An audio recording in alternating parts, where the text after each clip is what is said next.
Hey, what's up, folks? How's it going? How's it going? Hello, hello. How's everyone doing?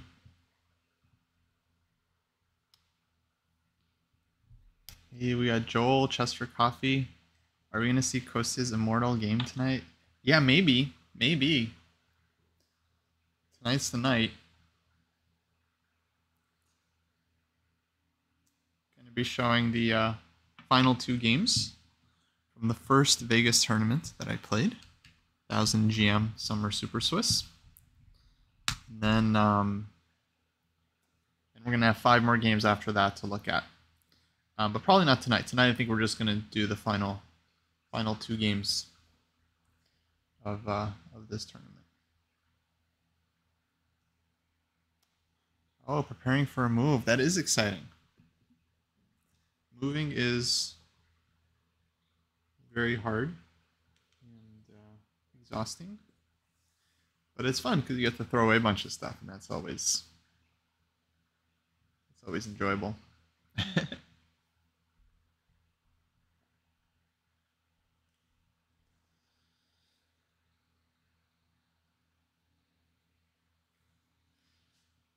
Oh yay, it's Trey. How's it going? How's it going? Yeah, big cleanse, life cleanse. Hey, we got Seth. Man, we got everybody. I need to just play my best game all the time, every day. Every day should be that. Let me fix my camera. I feel like I'm too. We're streaming from Los Angeles here, so we've got the old laptop set up.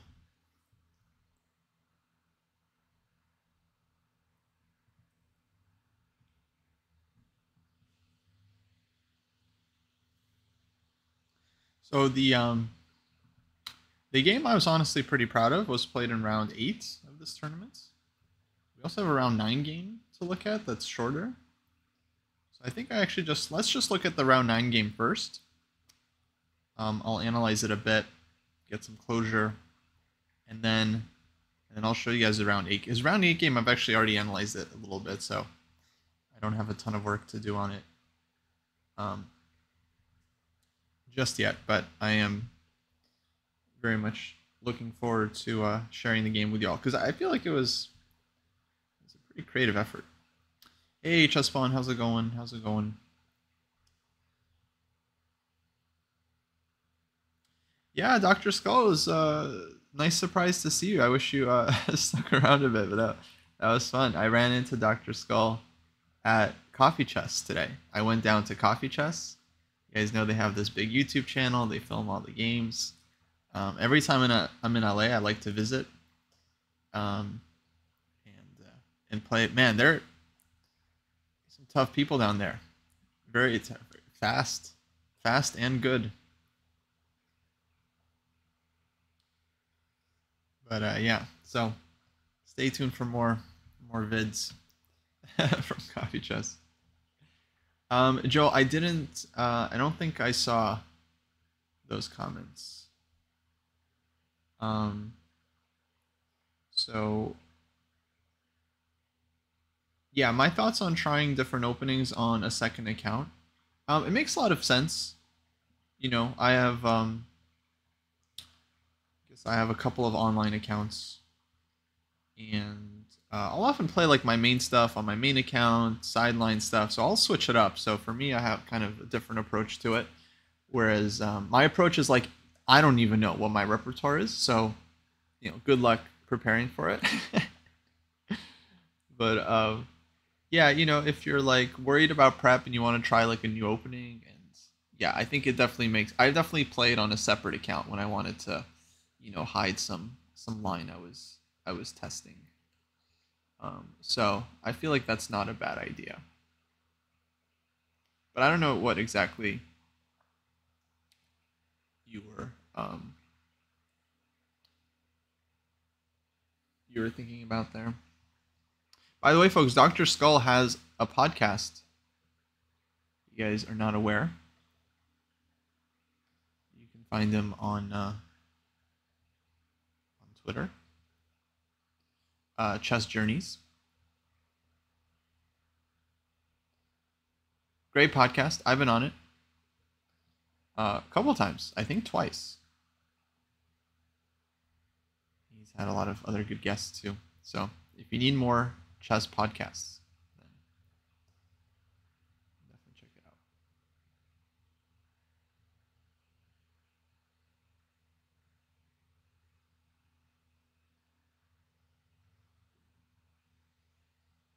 Oh, so Joe made a second account just to play completely different openings, see how it goes.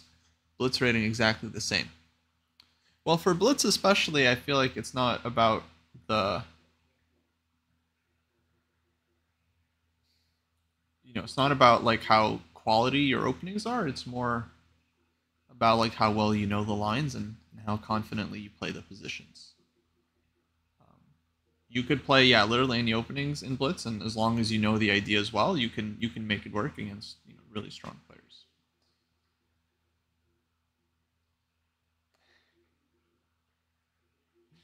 Yeah, Dr. Scully does the Perpetual Chess podcast, folks. Maybe some of you have heard of it. Yeah, that's right, Seth.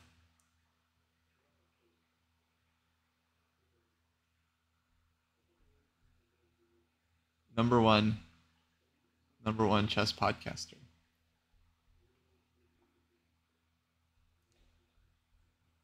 A lot of people still don't know that Dojo has a podcast. Every time I mention it, there's always one person who's like, "You guys have a podcast?" Yes. please, please review it 5 stars if you listen to it. Thank you.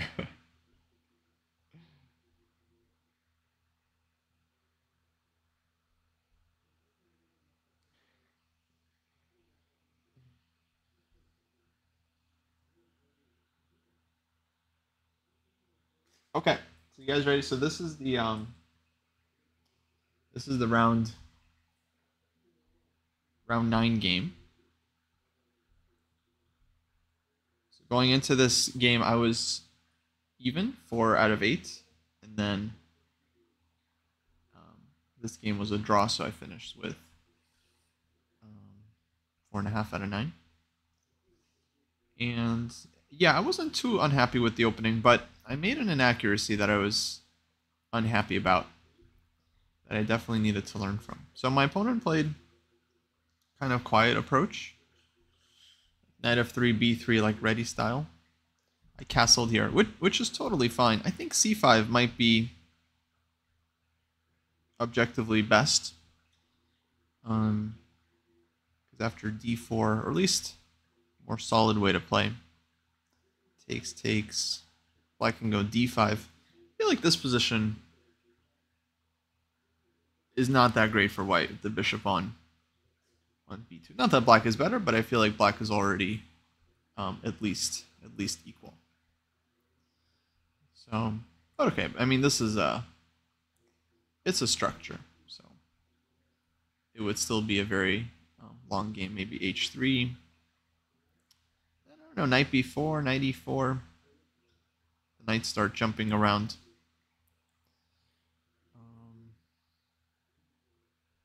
Maybe this one. Yeah, I would take black here, especially if white has to give up the bishop.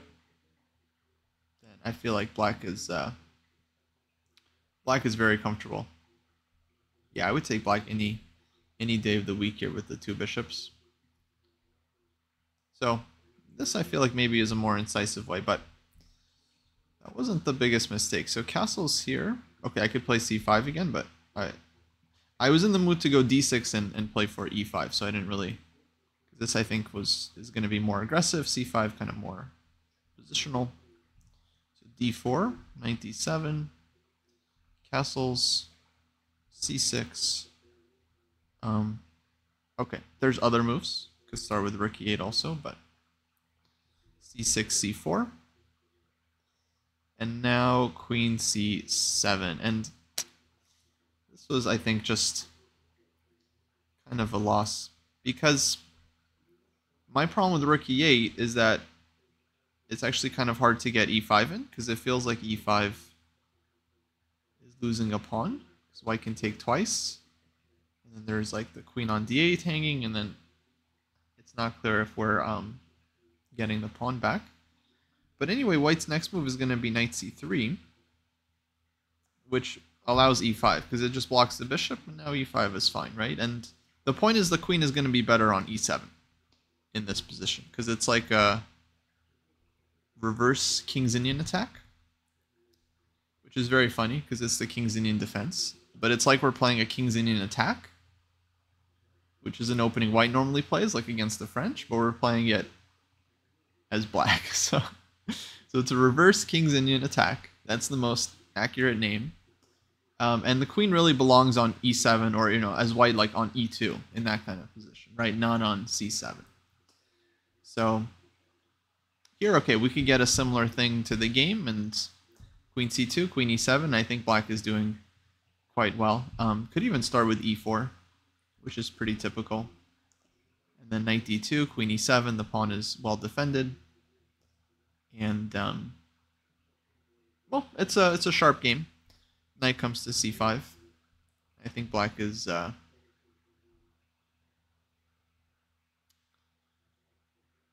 doing quite well.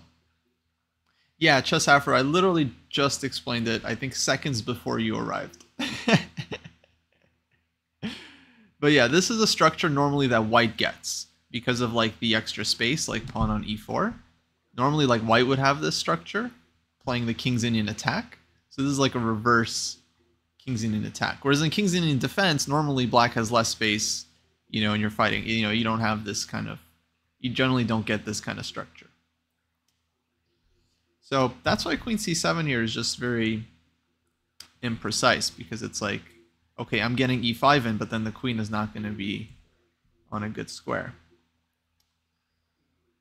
So yeah, I've since learned from this one, and now actually I've had a couple blitz games. Nothing like messing up in a tournament game that like teaches you how to play like an opening. So now I've had this like couple blitz games. Now I remember, oh yeah, I can just go rook e8, and because what does white do? It's hard to keep the pressure on. Knight d2 blocks the queen, so e5 is possible again. And if knight c3, it's just hard for white to develop. And anyway, it looks like we might even be able to play e5 here tactically. So let's say white plays something like b4. It looks like e5 is possible anyway. So take, and if knight e5, then black has kind of funny move knight e4, apparently. Okay, well, knight is pinned, so knight d3, and then take, apparently queen e7. Okay, black is down a pawn, but Big Stocky thinks that black is at least equal. Okay, there's some compensation. I mean, it wouldn't be like super obvious during the game, but yeah, there's like a5 coming, and white's knights are weird, so we'll give it to Compy. Chess for Coffee, deep diving into one of my Chessable courses. Kostya's Killer Instinct. Nice. Yeah, so that's actually, I haven't talked about that course much. That's one I did for iChess originally, but iChess then transferred it over to Chessable. So I didn't like 100% record it for Chessable, but they transferred it over, and I feel like the content is still pretty good. I didn't pick the name. I got to be honest. I didn't choose the name. But the course is really about like strategy and technique. So it's not like a tactical kind of Killer Instinct. It's more about how to like trade off all the pieces and like convert a position, like squeeze your opponent, and this kind of thing. Very much like in-game strategy, Shershevsky style of teaching. But yeah, I was happy with how that course came out. Hey Charlie, how's it going? Thanks for following Musty Pig. That's their username. I wasn't insulting them. That's their username. Okay, so rook e8 definitely was the way to go. Anyway, we ended up getting a position here. I go rook e8 now, queen c2, e5, b4. white could have done other things as well. Maybe rook d1 is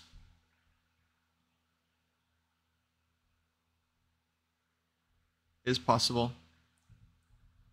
But b4 is very logical. White's playing on the queen side. Black at some point wants to play on the king side. But I can't really go e4 yet because knight d2 and then d5 takes. This would be really bad for black because white gets like knight b5 very quickly and it's just going to infiltrate on the c file. And my bishop on g7 is actually just like a completely just like dead piece. So yeah, I correctly avoided that. I played knight f8, which maybe not best. Also thinking about h5. h5 I think would be reasonable.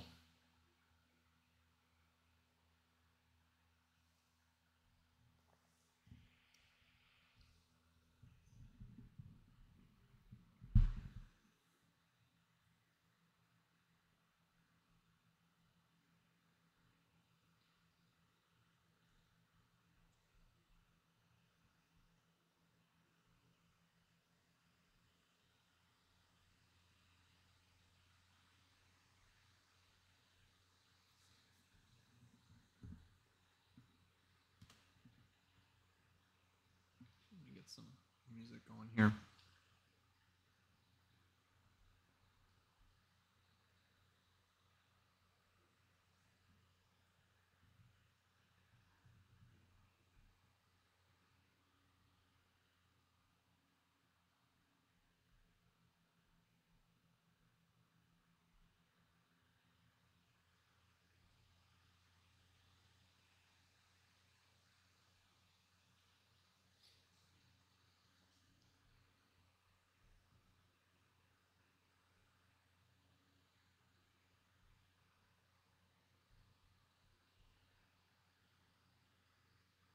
Okay, I think that's good. You guys let me know if the audio's off.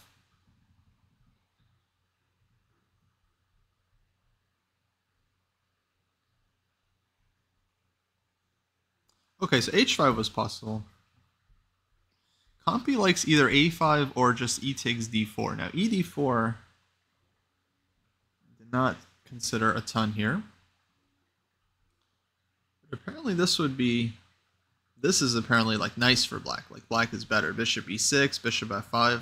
Okay, that I totally kind of misevaluated. I didn't realize black would just be better here. But probably white takes with the knight, which is stronger. Let's say knight b6,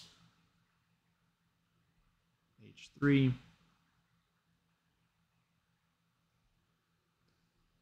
Feels like it's close to equal.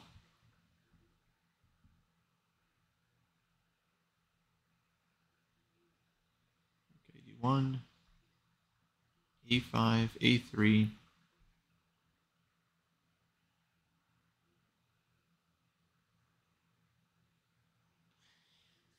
Yeah, I guess black just has to kind of stay put, not do much. h5, for example.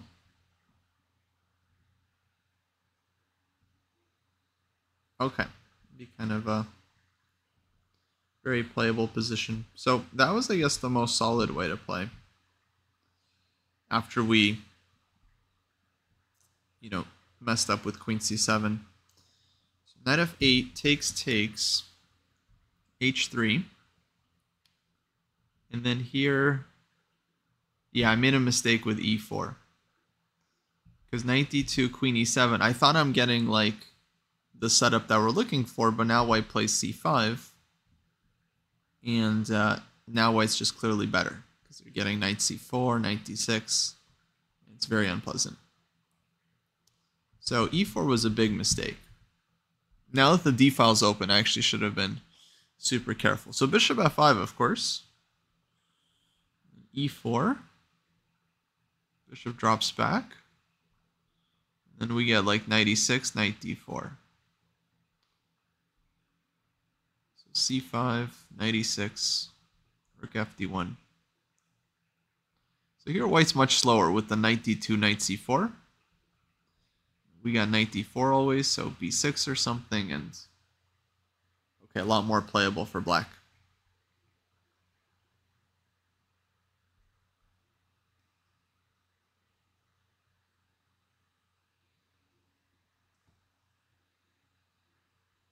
Yeah, so yeah, we were definitely in some trouble in this game. So c5, I went b6, rook f c1. This allows me to take, though. I feel like white should have just taken. And then, yeah, I think white has a lot of moves to get an advantage here. a3. My pawns on the queen side are just weak. Like white's pieces are just kind of much nicer. Or b5 even, I think is clearly better for white. Takes. And yeah, white's just better. It's clearly better.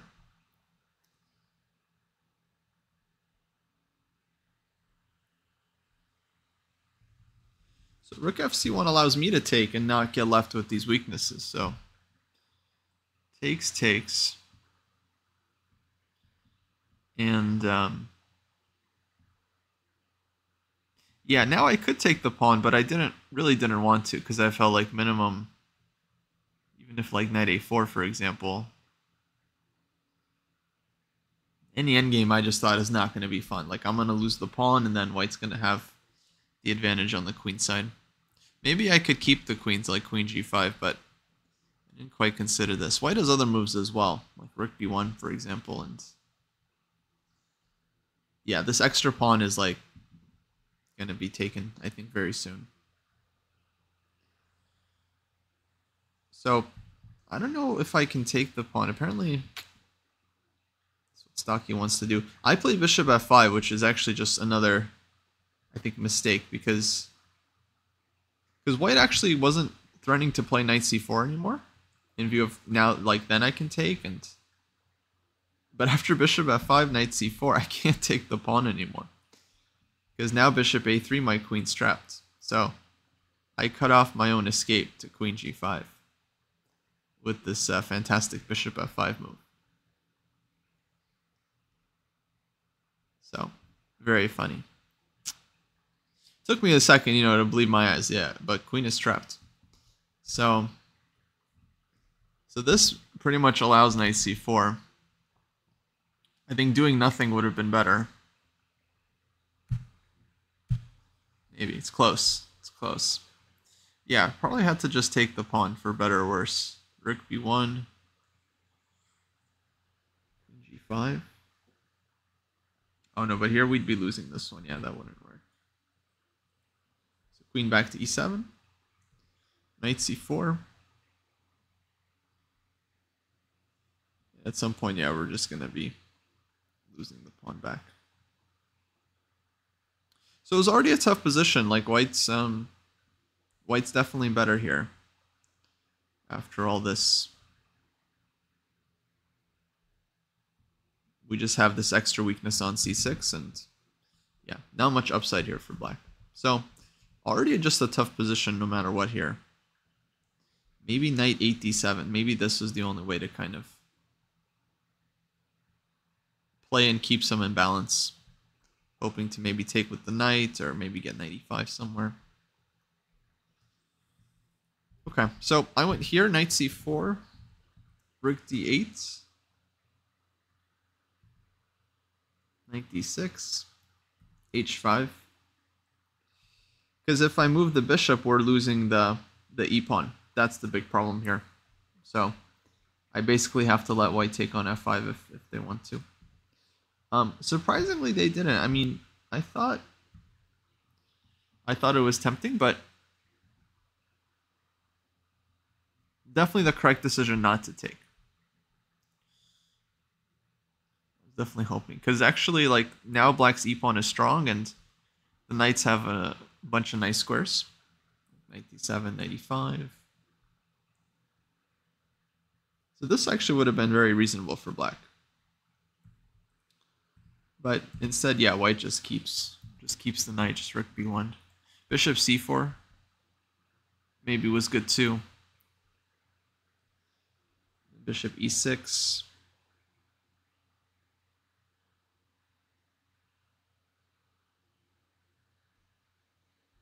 82. Yeah, black is just struggling, just much worse. 86, rook b1. Plus minus. So this one would have been relatively very unclear. So rook b1, knight d7. Yeah, I'm just trying to hold on. Bishop a3. This move definitely surprised me a bit, because the bishop is kind of passive defending this pawn, but with this knight on d6, white is still doing very well. So rook b8, queen a4. And yeah, so queen a4 actually surprised me because I thought I had knight e5, which I played, but I didn't realize that I'm actually giving up the e4 pawn. But it's honestly not that simple. Like, white takes the pawn. She goes rook b8, knight e4. I took, knight takes. Actually, there's surprising amount of compensation here for black. So best move was bishop e6, which I consider just kind of very simple move. Attacking the pawn, wanting to go bishop d5. And just arguing actually that like white's extra pawn is very hard to use because bishop on a3 is quite bad, and yeah, it's not that easy for white to do a whole lot here. Game would definitely continue for a while. Whoops, not that one.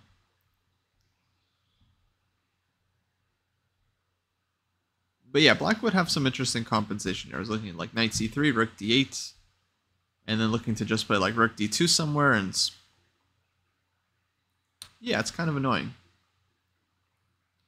I went for a different move. I went for queen h4, and yeah, so this move, like, it's very active. It hits the knight on e4. And white could take the pawn on a7, but it's kind of risky. So in the game, she played knight c3 and offered a draw, and I ended up accepting because I felt like I'm down a pawn. I actually didn't think I'm worse in this endgame after takes. I didn't think I'm better, but yeah, I was surprised that Stockfish seems to like this for black, because we are down just like a full pawn. But on the other hand, white's pieces on like a3 and a4 are very, very bad. So it's kind of interesting that black is actually the one that's better here. So I definitely should have played on. Rook d1, knight b4, takes. And yeah, actually this knight on a4 is awkward to defend. White has to give check, go bishop d1, rook b1 now, king h2, h4, and yeah, it's kind of awkward for white. We're going to get bishop e6, we're going to get bishop e5 check, rook d2. Yeah, as long as this knight on a4 is stranded, it's hard to play white's position.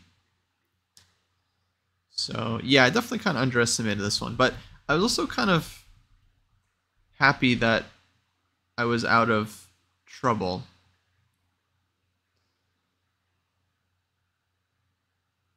Oh, yeah, let's go back. Sorry.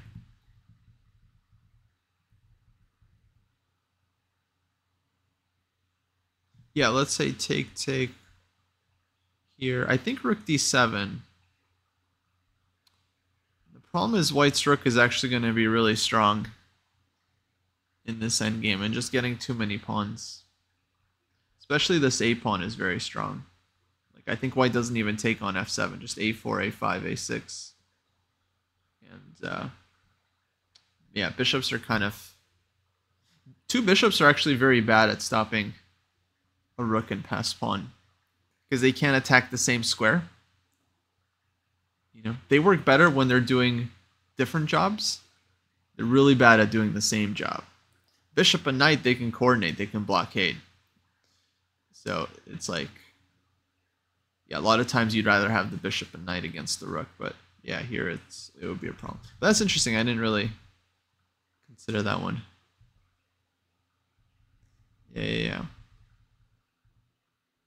So I was actually thankful not to, because white also had the option to go queen takes a7 here. In my ideas, I wanted queen d8, because now knight on e4 is hanging, and there's a threat of rook a8 winning the bishop. But I felt during the game, I felt very unsure that this actually works, because white has rook d1, tempo. I go queen f8, and now knight's still under attack, and I have rook a8. But white does have a way out. White could play knight d6 here. So I think my opponent maybe was trying to calculate this, but maybe couldn't see it all the way through. Because now knight d6, rook a8, queen c7. The point is if rook takes a3, white has knight takes f5. And then rook d8 is a big problem.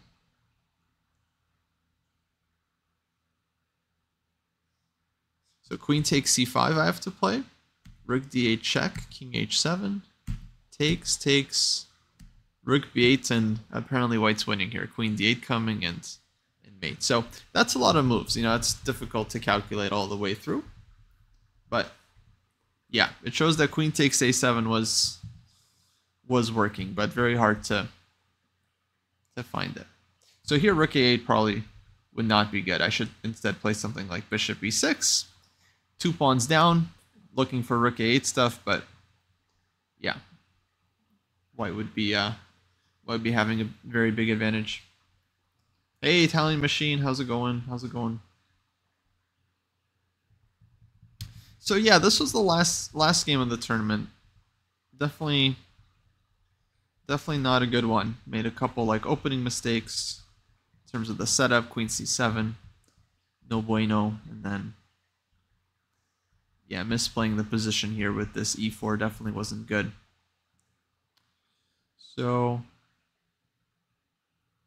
yeah, well, we learned from it. Since then, I feel like I've gotten a slightly better handle on this structure, so that's good.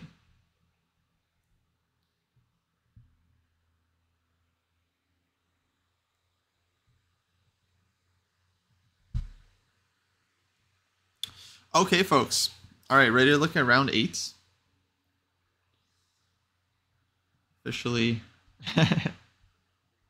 eating my vegetables, huh? That's funny. Let me get rid of the notes. No spoilers.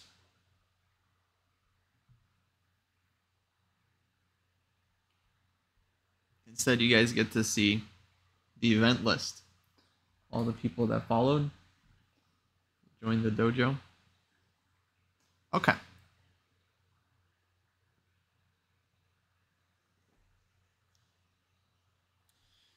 So, my best game of the tournament. At least it was the game I was the most proud of.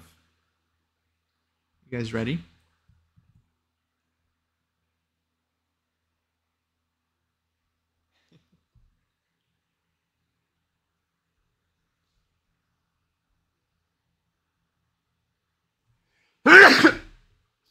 Excuse me.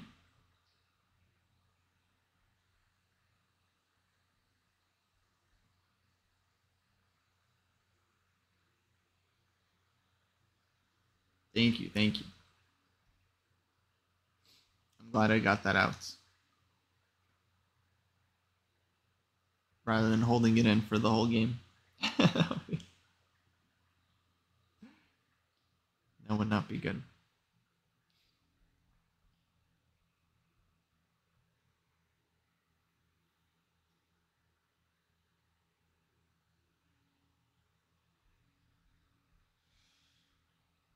Okay.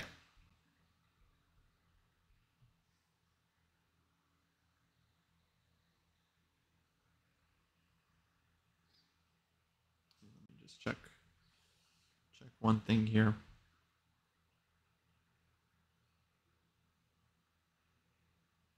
Oh, they put us on the homepage. Nice. Or I don't know about the homepage. They put us on the embed. That's cool. Maybe they heard that it was my best game. Oh, but probably we should put it on the old analysis board. All right, give us a sec.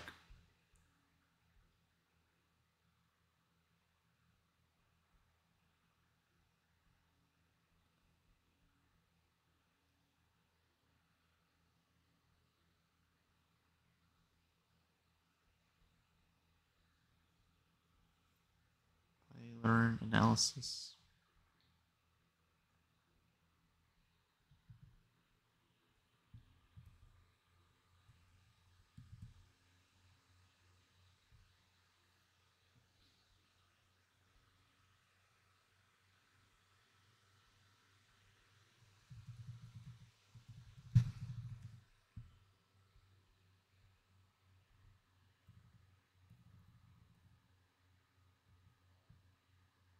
Hey, Rick and Rock, thanks for following. Question, do I only use the engine after I analyze the games first without it, or does it not matter too much if you try to understand the moves in continuation? So, yeah, usually what I do is I try to input all of my thoughts during the game into my analysis first. Like what I was thinking, like different moves I was considering, and how I evaluated different positions. And then maybe I'll analyze a little bit further from there if I have time. But once I do that, I'll then check that against the engine. Especially during a tournament, like if I'm going to repeat the opening or something, I definitely want to at least see where an improvement could be found.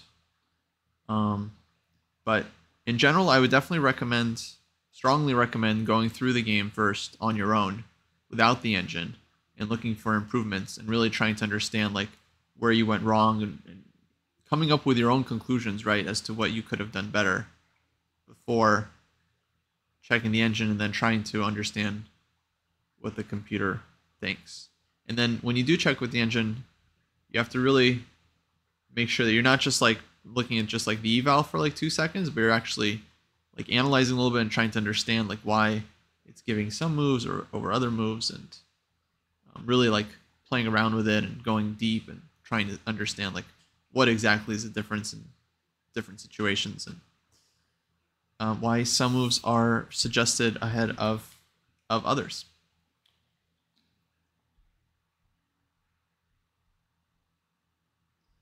All right, I'm gonna switch to the chess.com layout. Oh, but we still need to.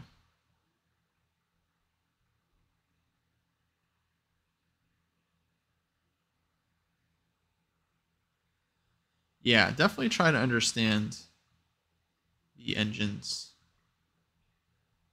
output.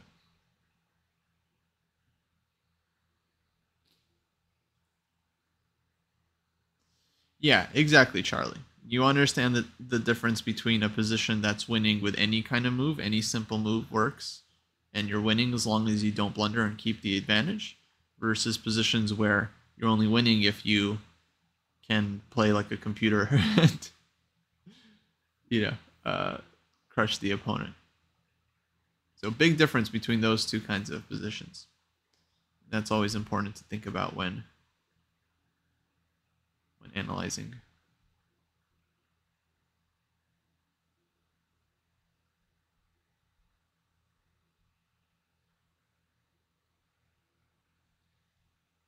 Let's see here. What is this? All right, 1 second.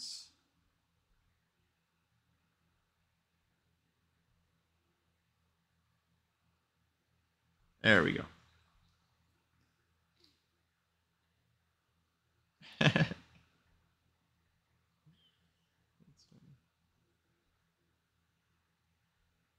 I still see value in using older books that were before computers?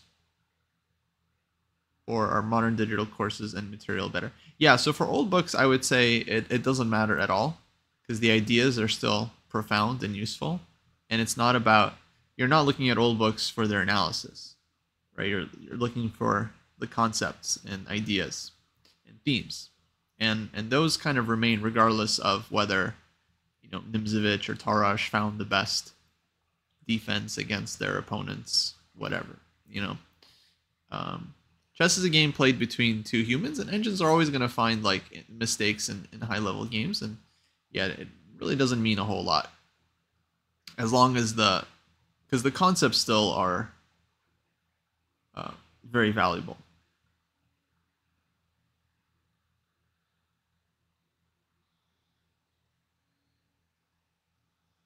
Like yeah, like the idea that, you know, if your opponent is attacking on the flank, you should strike back in the center. Like that's good wisdom. Like that's, I think, very practical advice. And there are some folks that are like, no, it doesn't work. Sometimes it doesn't work, and it's like, okay, but it's just good to know what to do. It's just good to have a plan. And, yeah, I think chess wisdom can definitely go a long way. Yeah, absolutely. No worries. No worries. We were just about to go over, you know, one of my best games ever. You know, no big deal. Okay.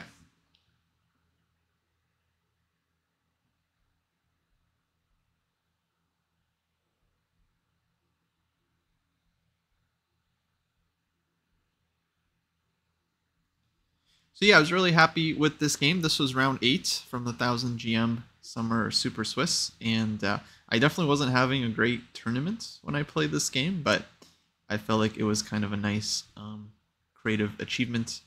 And yeah, I was a big rating favorite in this game, but my opponent, I'm sure, was super underrated because he had scored a bunch of points in the tournament already, and definitely fought very hard in this game. So I by no means thought that it was going to be an easy fight. And what we ended up getting was a pretty classic opening here. Knight c3, he went for the Rogozin defense. I played queen a4 check, knight c6, a3. I've been playing this line recently. I feel like it's a pretty good weapon. Leads to some pretty sharp positions against the Rogozin, so I've been quite happy with it. Black takes on c3, bc, bishop d7, and yeah, with Black's last move, he's starting knight takes d4, so White has to kind of react to this threat.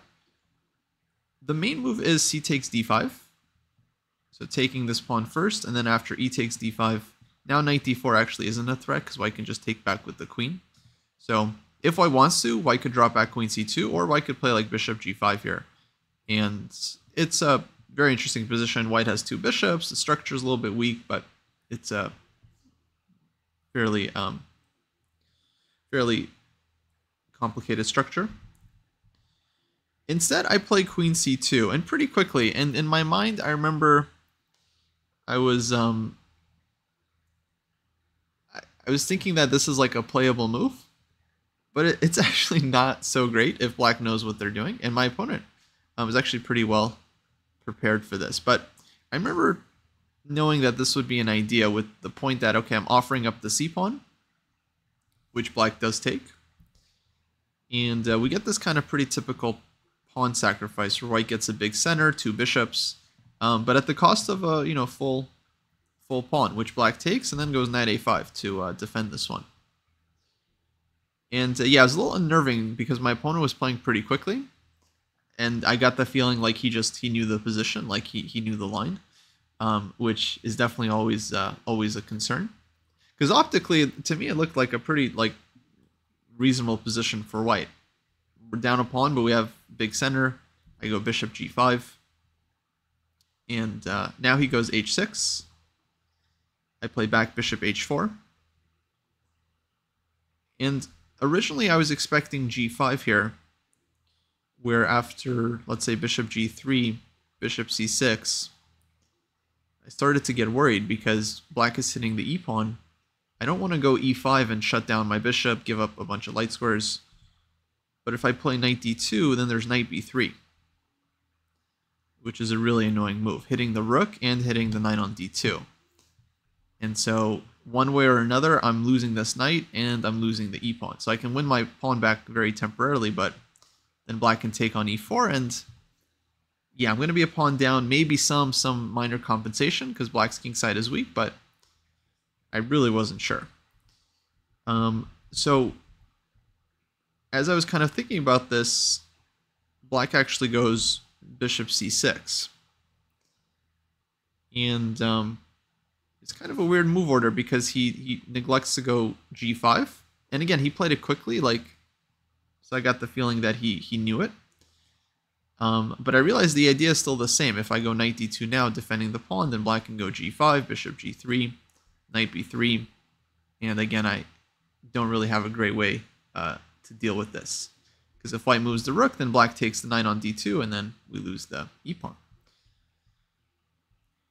But the drawback of this move is that it lets me go e5.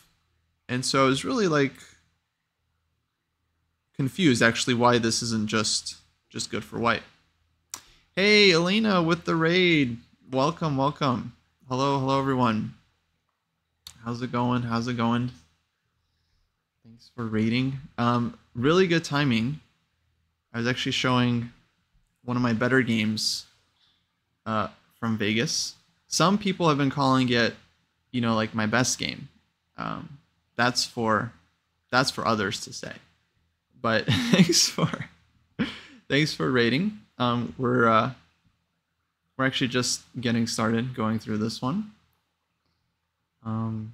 Folks in Dojo's chat, you guys should go follow Elena, because actually she's new to chess and chess tournaments and working super hard, honestly. She just played her first event and going over her games and is a big time chess improver.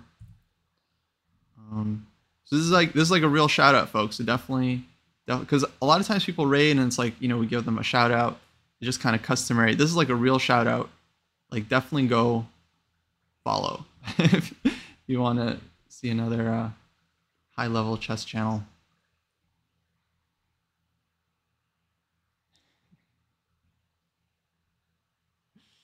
Advanced shout out, exactly. Real shout out.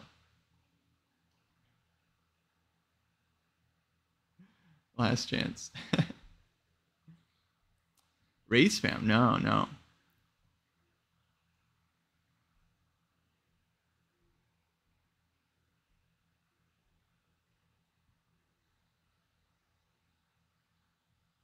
Thanks, Tom. Thanks. I appreciate it. Well, welcome, folks. Welcome to the dojo. I'm Kostya. I'm one of 3 streamers on here. There's also David Pruess, who's an IM, and Grandmaster Jesse Kraai.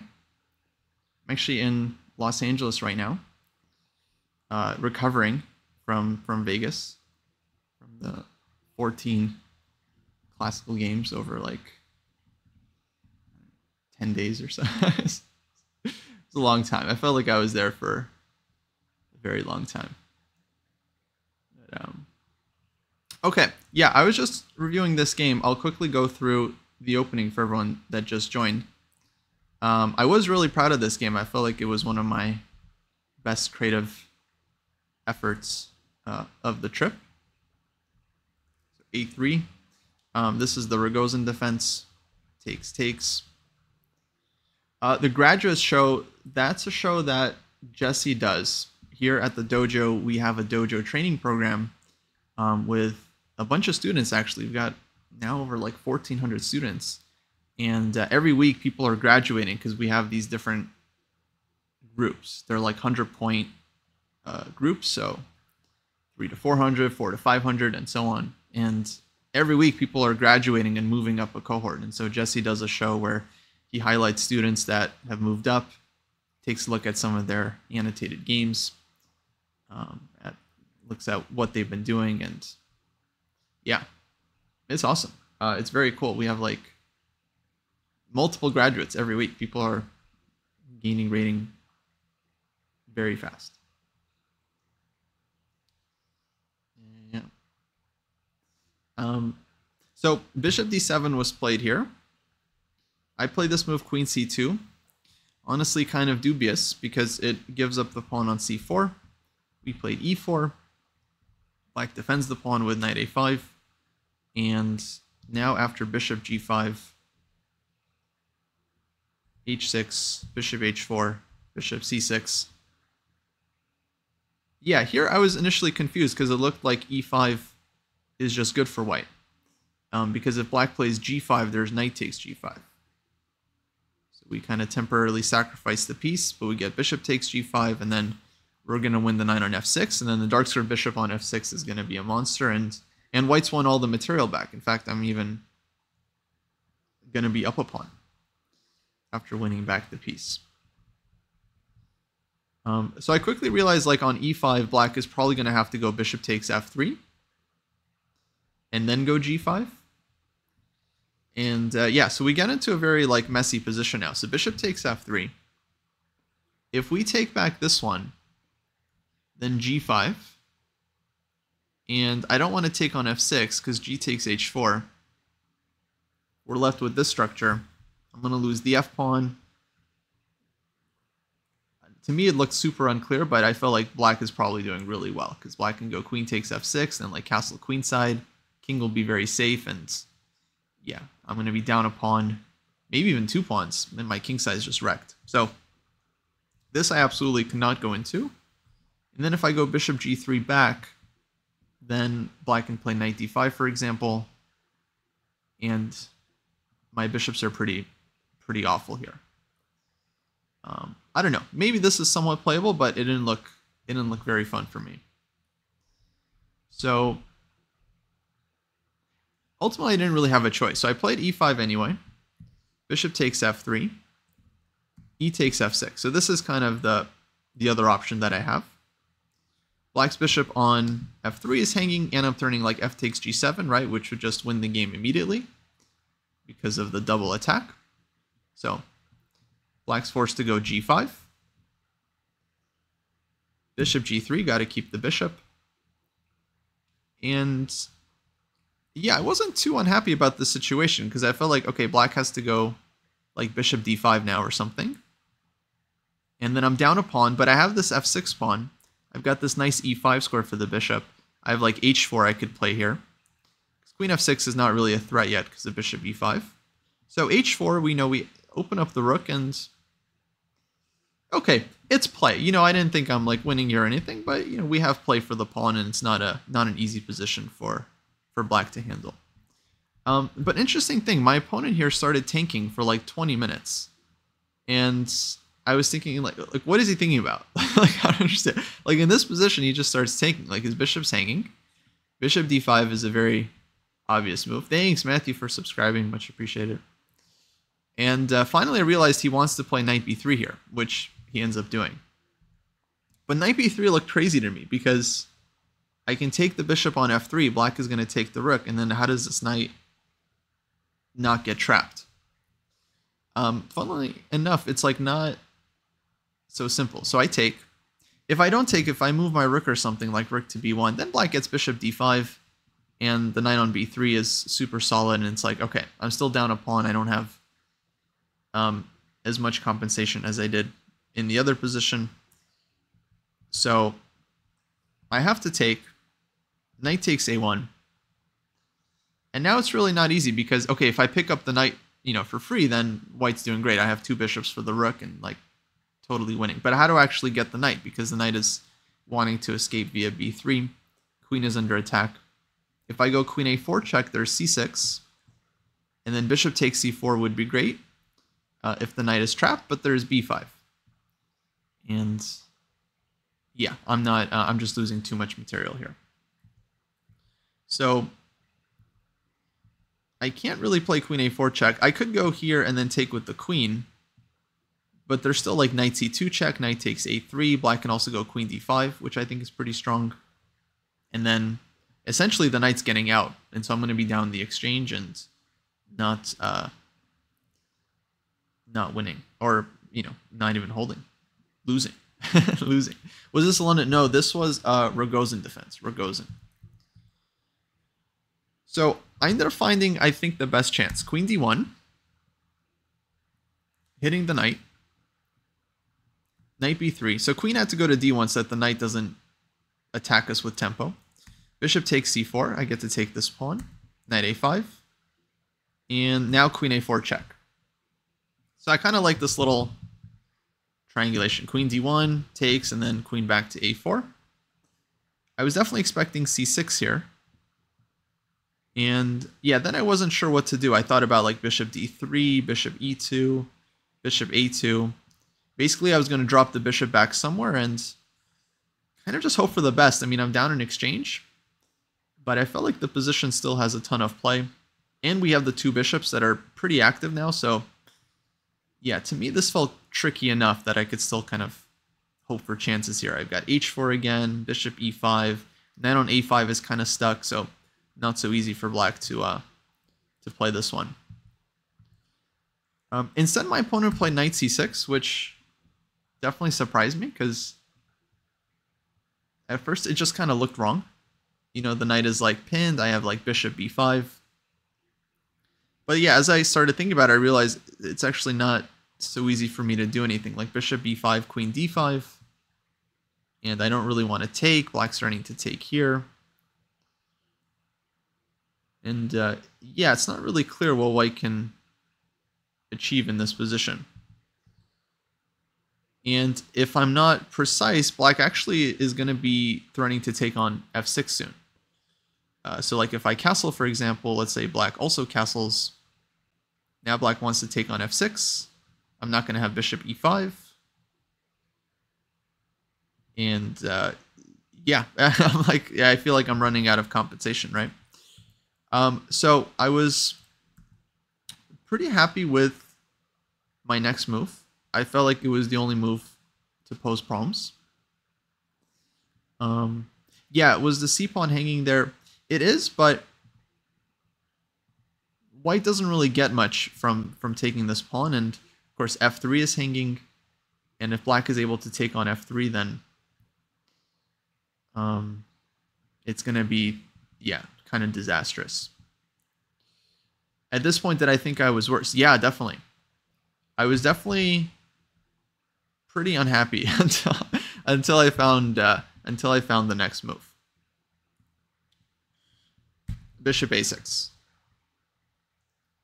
Once I saw this one, then I was like, oh, hold on. There is some play in this position.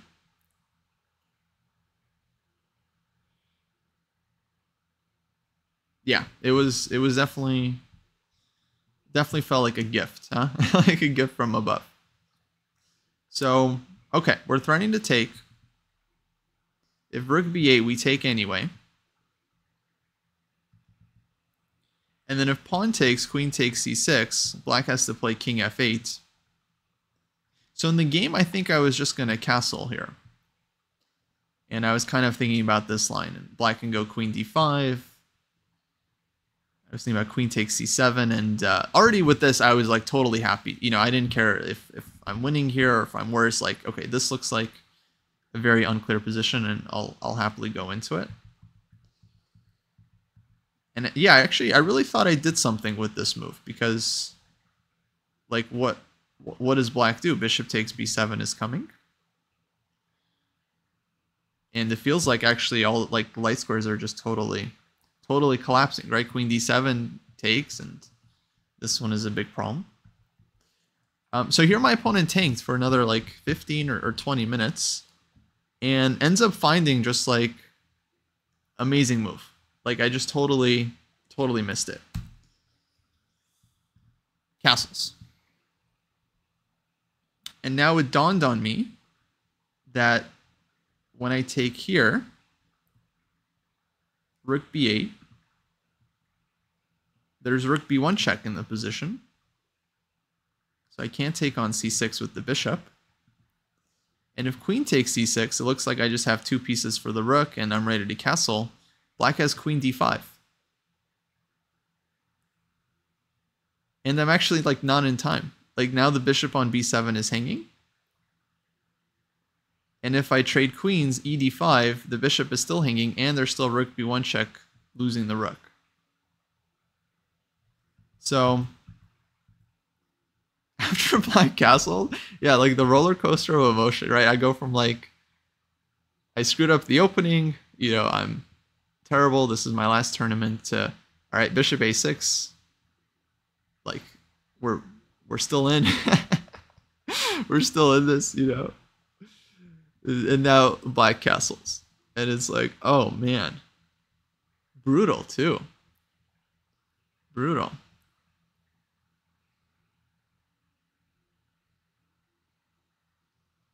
Yeah. So what to do? So yeah, now is my turn to tank. And I definitely considered about just giving the second exchange like this. And like rook b1, king up, rook takes. I was really trying hard to make this work, but I just didn't see enough threats here for white, you know. And it's just a matter of time before, yeah, black just brings the queen in and we just get crushed. But lo and behold, you know, I was resilient as well, and I found, I think, maybe the only try, definitely I think the best try for white in the position. So bishop takes b7, rook b8, queen c6, queen d5, and we kind of fall into the opponent's trap here. We take. Bishop takes d5, black gives check, and takes this one. But at the end, we get bishop takes c7. So once I saw that this was possible, I actually felt like okay. Like actually we're still in this. We've got the two bishops. We've got two pawns. And yeah, no, if anyone has to be careful here, I think it's black. So I was actually really happy to reach this endgame. I feel like this is the best position I've had since the opening. And if you think about the material, actually we're not down that much. We have two bishops and let's say two pawns for the two rooks. Technically we have three pawns, but kingside is not exactly super impressive. So two bishops and two pawns. It's like 8 points, 8.5. Two rooks is going to be like 11. So we have to make up some points still with the compensation. But the pawns are very strong. And currently black has no pass pawns, right? Although black will go after the a-pawn, which makes things very, very tricky. There was one game I drew inspiration from, and I was thinking about during this game. There's a very famous game, Topal of Aronian, from 2006 or 2005. Played in Linares, where Topalov also had like sacrificed two exchanges and ends up with two bishops against two rooks, two pass pawns, the same two pass pawns like C and D, and then ends up winning. So yeah, I still believed at this point. Anyway, black goes rook c8, bishop e5, rook a1, bishop b7. And yeah, I did think actually that white is the one that has an easier time here. Rook d8, c4. Black takes this one. c5. And now, I mean, pawns are just marching, right? We want this. We promote the first one. Black has to give up a rook for it, and then we have the second pass pawn to just win the game. So yeah, I was feeling super optimistic here. Rook b3. And yeah, unfortunately I didn't play the endgame super well. I played c6, which ends up being kind of a serious mistake. Stupid me, you know, I see the pass pawns, I'm like, I should push the pass pawns that was my kind of thought process. Like, all right, I can push the pawn and defend the bishop, and I'm threatening c7. You know, what's the problem? But black goes rook e8, and now I realize the problem. If I push either of these pawns, I'm losing one of my bishops. All of a sudden, the coordination is stuck. So afterwards, I was analyzing, yeah, I think bishop e4 first. This would have been a lot stronger. And then the pawns are just marching. It's just c6, c7, d5, d6. It's very simple. C pawn goes, D pawn goes. And yeah, I just needed to be like a little bit more patient. And this would have been, I feel like this is actually pretty straightforward. Just for example, A5, C6, A4, C7, Rook C8. And then we don't even need bishop F5, just D5, which is important because it stops black's A pawn. And this is why sometimes people say like bishops are like just as good as rooks in the endgame, because they basically do the same thing. They do long diagonal stuff and short diagonal stuff, and yeah, A3, D6. This would have just been over. So if this is how the game ended, then I would be like, okay, for sure, my best game ever. Unfortunately, there was a few more adventures to be had. So C6, Rook E8. Now it's like what am I supposed to do? I played F4, which I thought was kind of the only chance. I think there are other moves as well, but my idea here was just to kind of free the bishop and then get the D pawn running. So takes, Rook B5, and black was just defending super well. Now I can't move the D pawn, so I got to bring the king up. But this takes time, so King C3, A5. In terms of the time situation, my opponent was definitely in heavy time trouble. He was basically playing off the increment very, very soon. Yeah, maybe like a couple minutes left here or something. I still had some time, so I had time to like think a bit and pose problems. But yeah, slowly I was kind of dwindling down as well. So now King C4, Rook B1. And here it's getting very tricky because black's A pawn is actually running super fast, and my bishop is not in position to stop it. So I went bishop D6, hoping to stop the pawn before it gets to A3. And then I had this idea in mind to go bishop E7 so that I can finally get the D pawn running. I thought, okay, bishop E7, that's pretty annoying. And then the D pawn is super fast. But A4, I went here, and I'd kind of expected Rook B8, looking to maybe sack for one bishop and simplify, but then I can go bishop A6, and yeah, it still looked kind of nice. D5, C7, pawns are marching. But to my surprise, black goes Rook takes B7, basically used up all his time and found this one. And yeah, definitely cold shower moment now. Because like I'm losing my pawns. C takes, Rook B8. And now black is getting the B pawn. And like I have to be careful, like I wasn't sure if I'm even saving this anymore because black's A pawn is left on the board. And what do I do here? D pawn is going to get stuck. If I go king b4, black takes, king takes a4, I was very concerned about this because black's king gets in and my king is like cut off.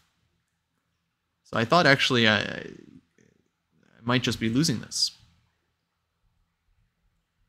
So at this point, like I still had some time, and I basically used, I think, most of it because I realized like, okay, now I have to just figure out like what the heck I'm doing, because I could lose this game. Like I need to at least maybe try to save it, or find some kind of chance. I feel like there were some very vague winning chances because if I could somehow keep this pawn stopped and my d pawn is supported by the king, then it's like, okay, I have a more active king. Actually, I could possibly get some counterplay. So I ended up coming up with an idea here. I don't think it's objectively best.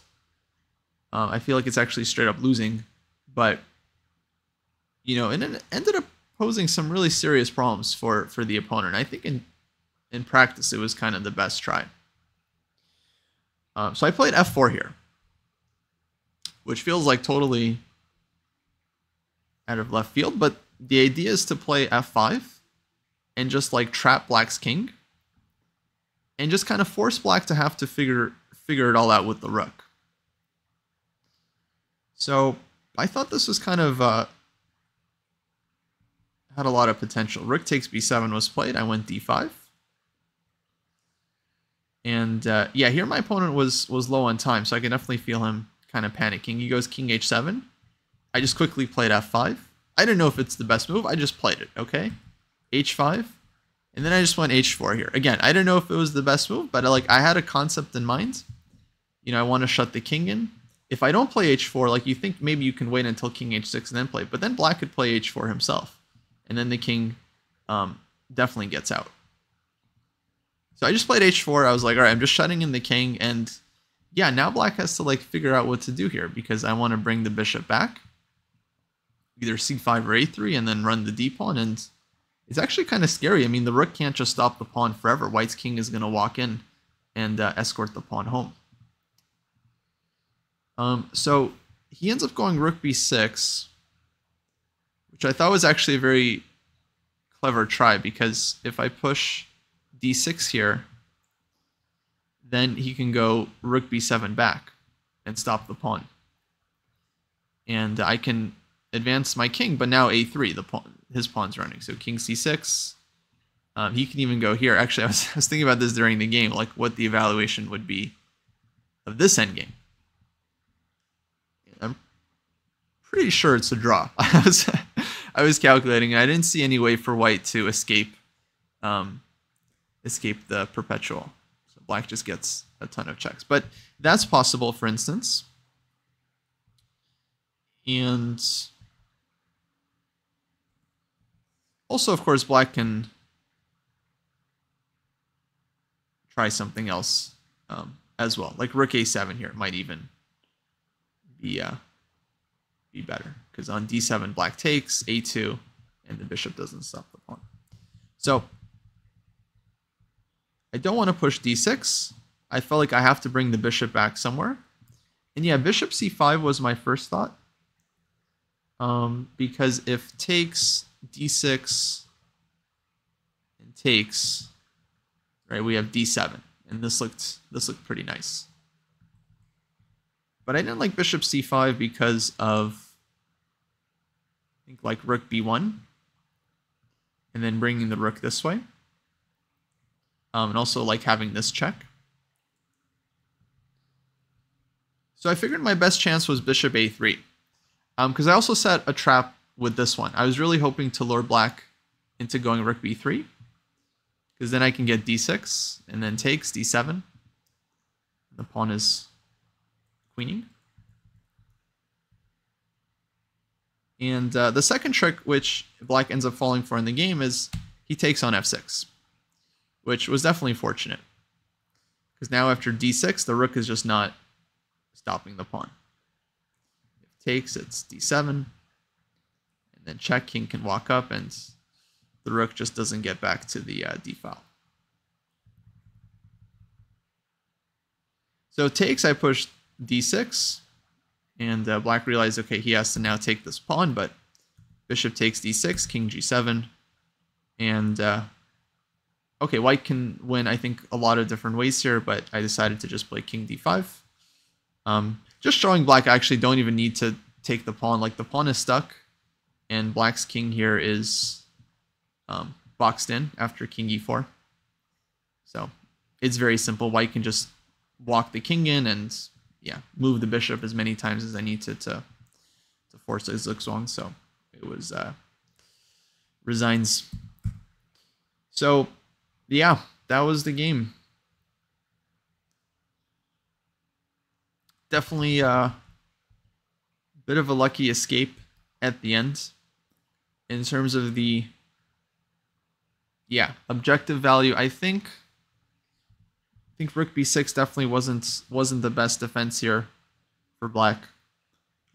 Rook b2, and I think black is actually even possibly winning this one. Though it would still be very tricky, but black desperately needed to get the rook behind the pawn. Could also consider rook h2 here, because there might be enough time to pick up this pawn and then come back. And if black can stop the d pawn with the rook, then the h pawn, of course, would just win the game. So yeah, this would have been, of course, very complicated still. Actually, maybe white can still try d6, takes here. The idea rook h1, king c2 like this. And try to be quite tricky. So yeah, maybe white's still holding here, but definitely not winning. Definitely not winning.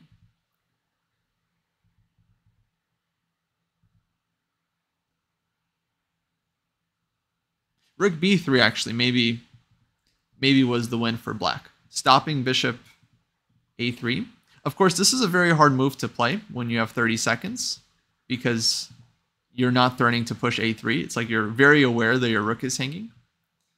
But the idea is, again, the same. Like if d6, then rook comes back to b7. And then the a pawn starts running. And yeah, white would have big problems here. And otherwise, like if bishop c5, then rook h3. I think black might be in time here. Take. And then,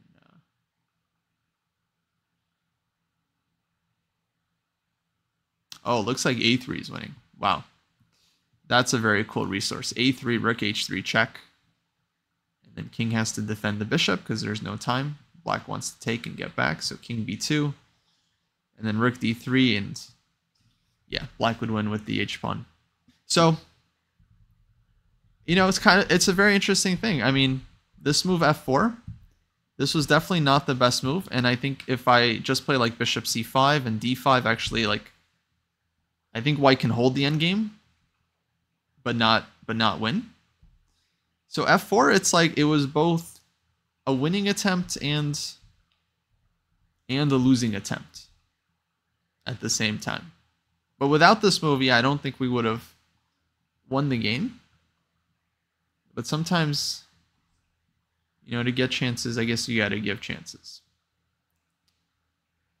So, okay, a couple things I learned from this game. Number one, I'm not very good at chess. Number two, neither is anyone else. And number three, there's still a lot of room to grow in terms of our understanding, our calculation, our skills, everything. Yeah. But I was pretty happy with the game. You know, I was pretty proud of it. I felt like there's a number of cool moments where we really had to kind of pull through.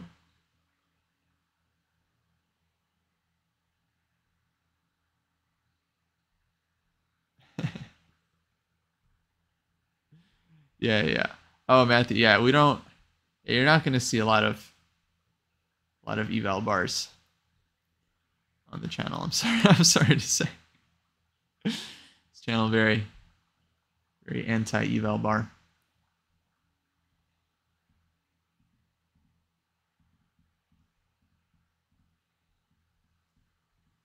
But yeah.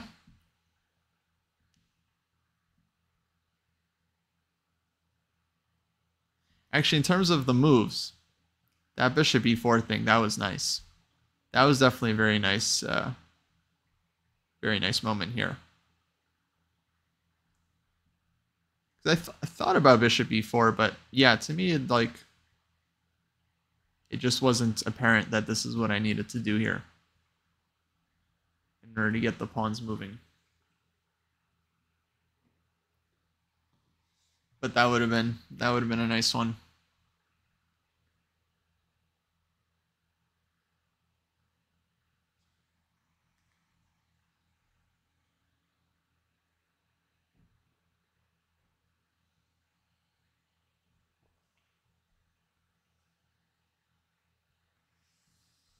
So, okay, that wraps up this first tournament. I've been going over my games over the last couple of days. So 9 games, 4.5 points, lots of mistakes, lots of miscalculations. I mean, we learned from the games, so that's a good thing. But yeah, we're gonna have to like improve our skills going forward in the future. I have 5 more games to look at from the National Open, where I only ended up playing 5 games. But I'm gonna start looking at those this coming week, so probably starting tomorrow. In fact, I think we're gonna probably wrap up the stream in a little bit here. But yeah, I don't know. If anyone has any questions, we can hang out for a little bit.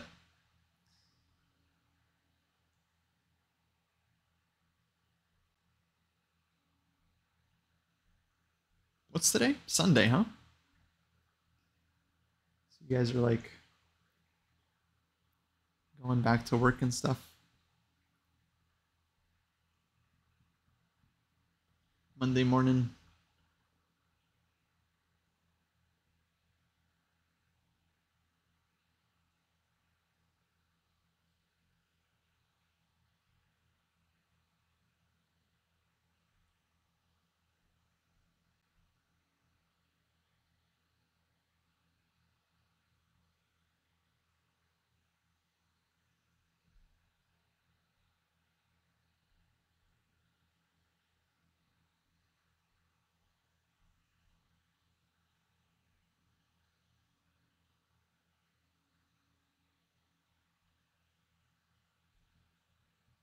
Okay, we'll probably put this game recap on YouTube.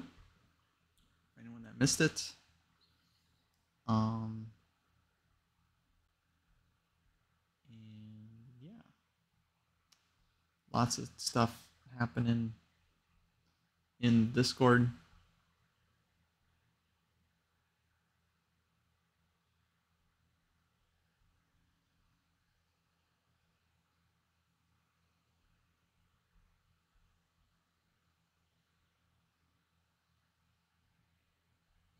Master Dan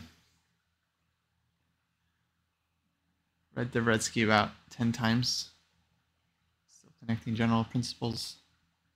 Yeah, I mean like the endgame manual, or wait, some of his other books. Yeah, Dvoretsky is a great author, huh? Very high level stuff. The analytical manual, I never got into it. It's very hard. Very, very hard. But I love his other books. Like School of Future Champions and the other one, series of chess excellence. A series of unfortunate chess events.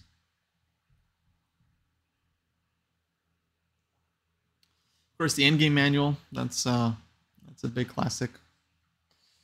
Very tough book. Very tough book. I honestly don't recommend it for most people. It's very advanced. It's like very technical. Very like long lines and analysis. I mean, really hard stuff. Really hard.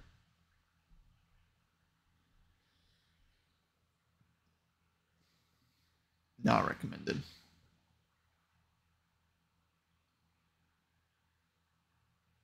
Not to discourage anyone, but I just feel like there are much more accessible in-game books.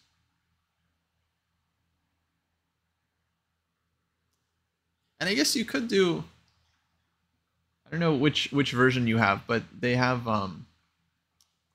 he does kind of lay out the positions that are easier, like the blue positions. I remember one of the older versions had like a bunch of blue positions that are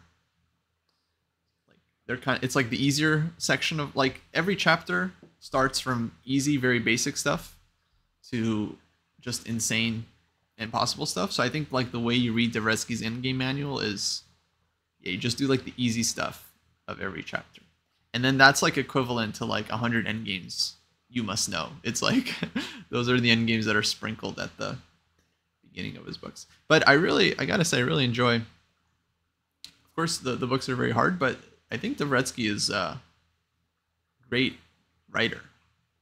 Like when he's like writing a story or discussing a game, I feel like he's a very, very compelling writer. It's very enjoyable to read his words. So I really like his books. Actually, he has a 2-part autobiography where he talks about first himself as like a player and then himself as a coach. Especially the one about his coaching is just like fascinating. He talks about like working with like all these students, like Yusupov, Dolmatov, like all these GMs. Like, at a certain point, like every 2,600 and higher Russian GM had worked with Dvoretsky at some point, like out of the 90s, like Svidler, like all these players, like spend time with him.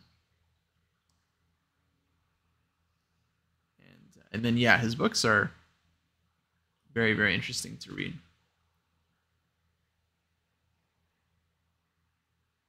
He's got a great style to it. Very, very concrete. Hey Vishal, what's up? How's it going?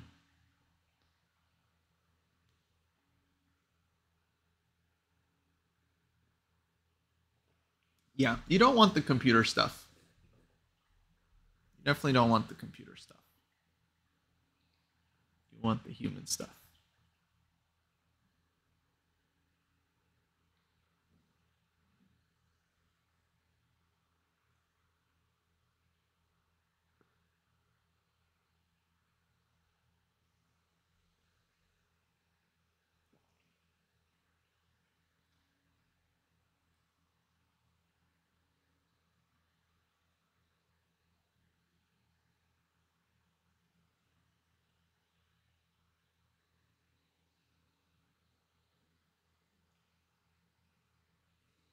I'm doing good, Vishal. I'm doing good.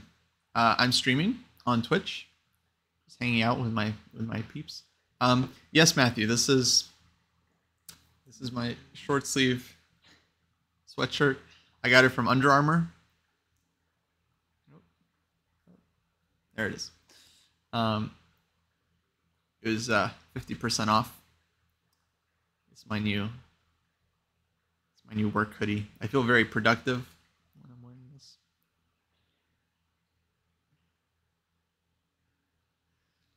Chess swipe gear, exactly.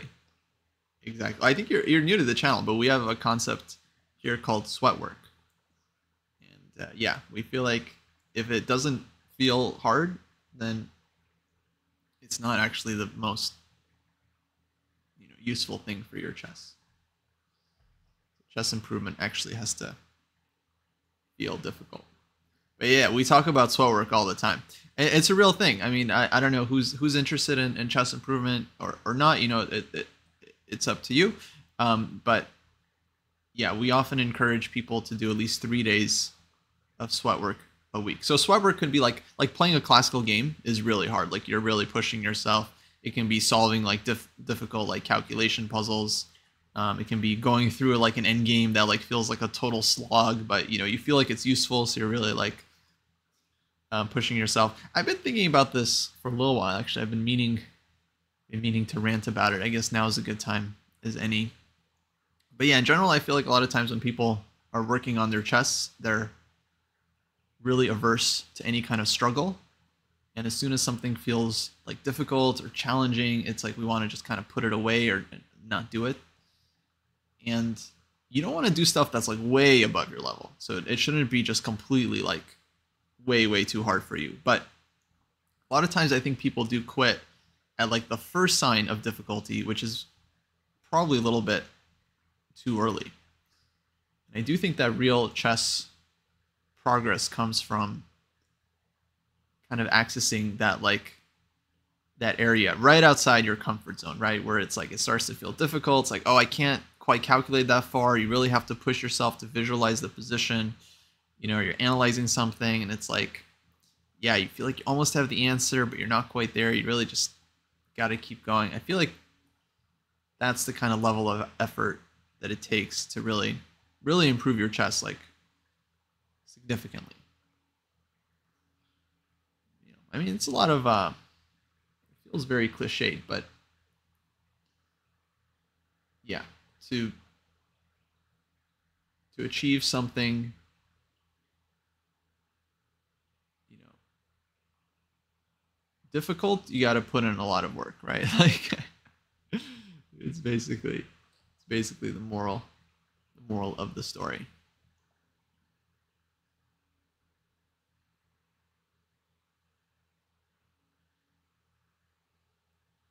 Yeah, to achieve something extraordinary, you have to put in extraordinary effort. And plateaus are very common. I think pretty much every chess player out there has plateaus. And they're very normal. It just means you have to work on your chess. You got to learn some new ideas. You got to get good. And it takes time. But the good news is, like, there's so many resources now out there. It's like, oh my God, so many books. Just got to pick one and stick to it for like 2 weeks. just don't stop bouncing around from course to course to course to course. Yeah, that logic extends to every move. Yeah.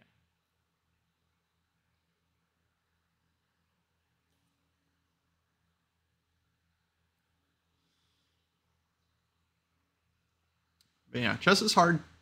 Don't let anyone ever tell you guys otherwise.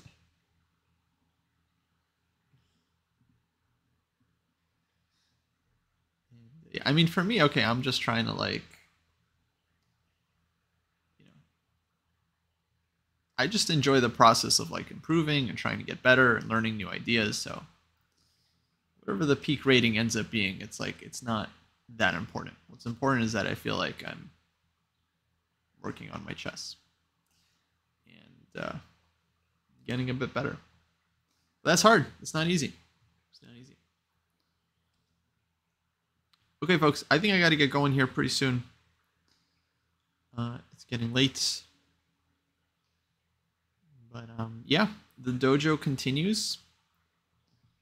Hopefully you guys are motivated now. Work on your chess. Everybody go do 10 tactics. All right. Drop and give me 10 tactics. No, just kidding. Thanks, Chesspawn. Thanks. We'll be back tomorrow. I think I'm going to be doing a lesson tomorrow with Alexandra Chess, a fellow streamer. We did a lesson on calculation a couple of weeks ago. It's on our YouTube channel. A lot of people said it was very instructive. Said they really liked it. So we're going to do another one tomorrow. Keep working on our calculation. So that'll be exciting. I think Jussie will be streaming as well.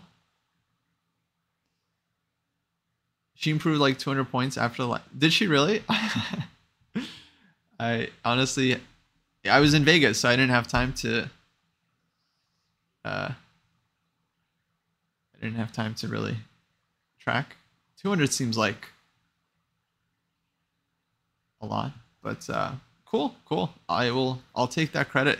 Yeah, that's that's how it goes. It was a good lesson. I mean, I think it was helpful. It was on calculation. It's on our YouTube channel, folks. So definitely go check it out. We've got a Discord as well. You guys should join if you're active Discord users. It's open to everybody. And lots of chess improver talk goes on down there. So if you like sharing chess games and talking chess books and that kind of thing, definitely join the Discord community. Okay, I think that's going to do it for the stream.